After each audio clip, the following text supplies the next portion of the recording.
മലയാള cinema വ്യവസായത്തിന് ഈ വർഷം നഷ്ടമായത് 700 കോടിയോളം രൂപയെന്ന് നിർമ്മാതാക്കൾ. 1000 കോടിയോളം മുടക്കി നിർമ്മിച്ചതിൽ 26 ചിത്രങ്ങൾ മാത്രമാണ് ലാഭമുണ്ടാക്കിയത്. അഭിനേതാക്കളുടെ പ്രതിഫലം കുത്തനെ വർദ്ധിക്കുന്നതാണ് വ്യവസായം നേരിടുന്ന പ്രധാന പ്രതിസന്ധിയെന്നും പ്രൊഡ്യൂസേഴ്സ് അസോസിയേഷൻ പറയുന്നു.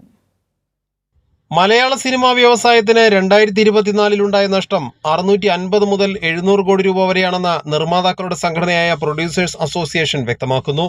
200ഓളം സിനിമകൾ ഈ വർഷവും റിലീസ് ചെയ്തെങ്കിലും ഇതിൽ 26 ചിത്രങ്ങൾ മാത്രമാണ് നിർമ്മാതാക്കൾക്ക് നേട്ടമുണ്ടാക്കിയത്. ബാക്കിയുള്ള സിനിമകൾ ബോക്സ് ഓഫീസിൽ ഒരു ചലനവും സൃഷ്ടിച്ചില്ലെന്നും പ്രൊഡ്യൂസേഴ്സ് അസോസിയേഷൻ കണക്ക് സഹിതം വ്യക്തമാക്കുന്നു. Super hit, hit, average hit എന്നീ വിഭാഗങ്ങളിൽ പ്രകടനം കാഴ്ചവെച്ച സിനിമകൾ വ്യവസായത്തിന് ആകെ നേടിക്കൊടുത്ത ലാഭം 300 മുതൽ 350 കോടി രൂപ വരെയാണ്. എന്നാൽ ഇതിന്റെ ഇരട്ടിയാണ് പരാജയ ചിത്രങ്ങൾ ഉണ്ടാക്കിയ നഷ്ടം.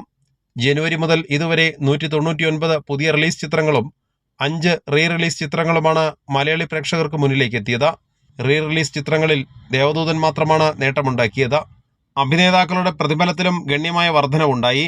പ്രതിസന്ധി മനസ്സിലാക്കി അഭിനേതാക്കൾ പൂർണ്ണമായും സഹകരിക്കാത്തത് മലയാള സിനിമാ വ്യവസായം അഭിമുഖീകരിക്കുന്ന പ്രധാന പ്രതിസന്ധിയാണെന്നും പ്രൊഡ്യൂസേഴ്സ് അസോസിയേഷൻ വ്യക്തമാക്കുന്നുണ്ട്.